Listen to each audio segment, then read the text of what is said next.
Geceler soğuk seyladına Zaman dünya vakti algadına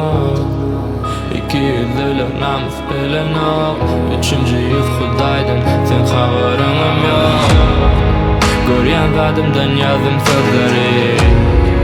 Yürek bilen öknedip söymeli Nedip tümlükte yakta barmeli Neme görmeli kaçan örmeli Hakikat adamlarda yok zat Ben söyleyen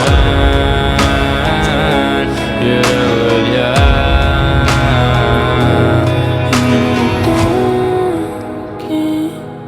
Dinimdeki